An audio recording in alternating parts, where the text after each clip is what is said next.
నియోజకవర్గాల పునర్విభజన వల్ల దక్షిణాది రాష్ట్రాలకు తీవ్ర అన్యాయం జరుగుతుందన్న వాదనతో మీరు ఏకీభవిస్తారా?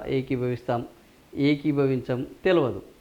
ఏకీభవించమన్న వాళ్ళు 44%, ఏకీభవిస్తామన్న వాళ్ళు. సో నిన్న కూడా మనం ఇదే మాట్లాడుకున్నాం. ఈ పునర్విభజన పేరుతోటి, ఈ 50% ప్రోరేట పేరుతోటి దక్షిణాది రాష్ట్రాలకు కేంద్రం ఘోరమైన అన్యాయం చేస్తున్నది. నిన్న కూడా మనం మాట్లాడుకున్నాం. ఇద్దరు అన్నదమ్ములు ఉంటే ఓడు తక్కువ ఉద్యోగం ఉన్నవాడికి ఎక్కువ వాటా ఇవ్వాలి, ఎక్కువ మంచి ఉద్యోగం భద్రత ఉన్నవాడికి తక్కువ వాటా ఇవ్వాలి. ఇద్దరు సమానంగా బతకడానికి అవకాశం ఉంటుంది.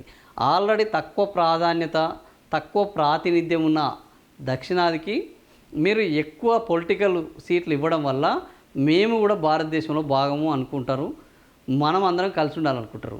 కానీ వెనుకబడ్డవాడిని ఇంకా వెనుకేసి ముందటున్నవాడిని ఇంకా ముందటేస్తే ఏం చేస్తాడు? వాడు విడిపోతాడు, వాని మీద తిరుగుబాటు చేస్తాడు, ఆ ఇంట్లో కలహం రేగుతుంది, ఆ కుటుంబం కూలుతుంది. ఇప్పుడు ఈ దేశం పరిస్థితి కూడా అట్లయింది. దక్షిణాది రాష్ట్రాలకు అన్యాయం చేస్తున్నారన్న భావన 51% మందిలో ఉన్నది.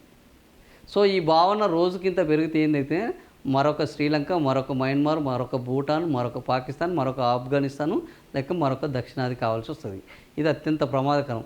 దీన్ని రాజకీయం చేయకుండా దీన్ని దేశం యాంగిల్లో చూసి దక్షిణాదికి వాళ్ళకు 50% వేస్తే దక్షిణాదికి 70% పెంచండి, ఈక్వల్ చేయండి, సమానత్వం భావన తీసుకురండి.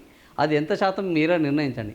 సమానత్వ భావన, మాకు సమాన ప్రాతినిధ్యం ఉంది దేశంలో, మాకు విలువ ఉన్నది, మాకు గౌరవం ఉన్నది, మా మాటకు రేపు పార్లమెంటులో గుర్తింపు ఉన్నది అన్న భావన క్రియేట్ చేయాల్సింది అధికారంలో ఉన్న పార్టీలు.